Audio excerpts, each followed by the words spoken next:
Assalamualaikum warahmatullahi wabarakatuh. Perkenalkan, saya Fitria Nurlaili dengan NIM 4011180202 dari Ekonomi Syariah F. Di sini saya akan sedikit menjelaskan tentang studi pendahuluan dan juga kajian pustaka. Materi yang pertama yaitu 3 konsep terkait yang meliputi pendahuluan, kajian pustaka, dan juga kerangka konseptual. Yang pertama ada pendahuluan, yaitu bab pertama dari karya tulis yang berisi pertanyaan dan jawaban serta memberikan gambaran topik yang disajikan. Biasanya pada bagian ini berisi tentang latar belakang, rumusan masalah, dan tujuan yang akan dikaji pada kajian pustaka. Yang kedua, ada kajian pustaka, yaitu aktivitas meninjau atau mengkaji kembali berbagai literatur yang telah dipublikasikan penelitian terkait topik yang akan diteliti. Kajian pustaka sangat diperlukan untuk mendukung permasalahan yang diungkapkan peneliti. Oleh karena itu, kajian pustaka menjadi dasar dalam merumuskan kerangka teori yang selanjutnya menjadi dasar untuk mengembangkan kerangka konseptual penelitian. Yang terakhir ada kerangka konseptual, yaitu suatu hubungan atau kaitan dari masalah yang akan diteliti. Kerangka ini berguna untuk menghubungkan secara panjang lebar topik yang dibahas. Kerangka konseptual ini didapat dari konsep ilmu atau teori yang dipakai sebagai landasan penelitian yang didapat dari tinjauan pustaka yang dihubungkan sesuai variabel yang akan diteliti. Yang selanjutnya yaitu komponen studi pendahuluan. Yang pertama ada penjelasan mengenai alur pikir pemilihan topik dan area riset. Area riset yaitu lingkup dari penelitian. Alur pikir pemilihan topik dan area riset meliputi latar belakang, ruang lingkup dan batasan riset, serta asumsi yang digunakan dan tujuan riset. Yang selanjutnya ada elaborasi tentang tinjauan terhadap kepustakaan atau literatur review dalam bidang yang dikaji atas riset terdahulu. Maksudnya, penggarapan dengan cermat dan tekun dalam melakukan penelitian terhadap tinjauan kepustakaan yang sedang dikaji peneliti atas pencarian informasi penelitian terdahulu. Yang terakhir ada gambaran tentang hubungan antara hasil kepustakaan dan kerangka konseptual yang dikembangkan.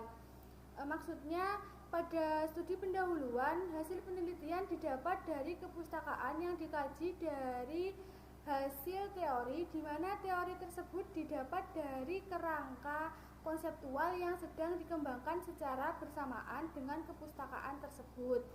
Selanjutnya yaitu komponen kerangka konseptual. Yang pertama ada mengemukakan kerangka teoritis yang dipakai dalam penelitian. Maksudnya, kerangka teoritis adalah salah satu jenis kerangka yang di dalamnya menegaskan tentang teori yang dijadikan landasan dan digunakan untuk menjelaskan teori apa yang dipakai oleh peneliti.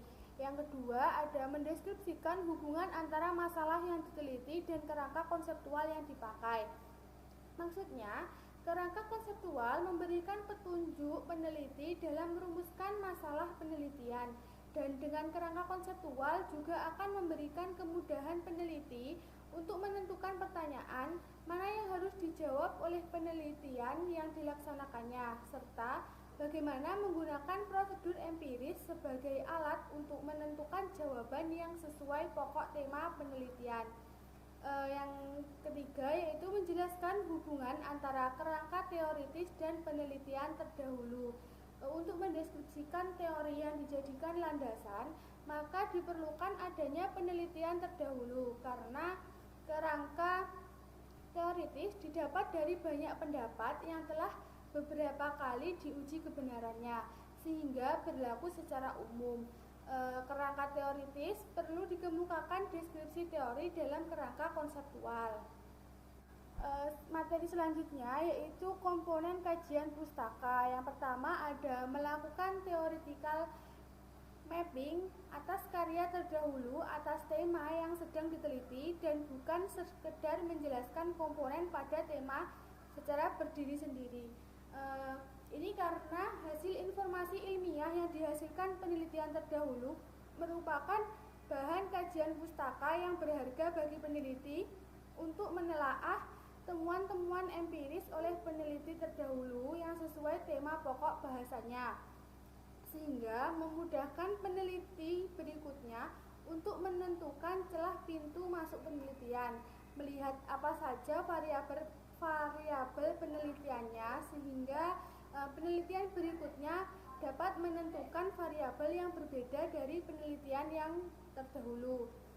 Yang selanjutnya ada menggambarkan theoretical mapping atas karya terdahulu, baik dalam ranah subjek maupun lokasi penelitian. Maksudnya memberikan gambaran tentang review penelitian terdahulu sebagai acuan dalam memilih subjek atau responden dan dalam menentukan lokasi yang akan dijadikan penelitian. Tujuannya agar peneliti mencari subjek dan lokasi yang terbaru sehingga tidak sama dengan penelitian yang sebelumnya. Materi yang terakhir yaitu contoh kerangka konseptual. Di sini judulnya Agama dan Ekonomi, makna agama bagi pedagang Arab di makam Sunan Ampel, Surabaya. Terdapat dua variabel yaitu agama dan perilaku ekonomi. Maka diperlukan kerangka teori atau kerangka berpikir yang merumuskan tentang peran pemahaman agama dalam mengarahkan perilaku seseorang dalam berbisnis. Untuk dapat memperoleh penelitian yang sesuai dengan kerangka konseptual, maka diperlukan pemahaman teoritis tentang agama dan mengarahkan perilaku seseorang dalam berbisnis. Mungkin itu sedikit penjelasan dari saya. Apabila ada salah dan kurangnya mohon maaf. Wassalamualaikum warahmatullahi wabarakatuh.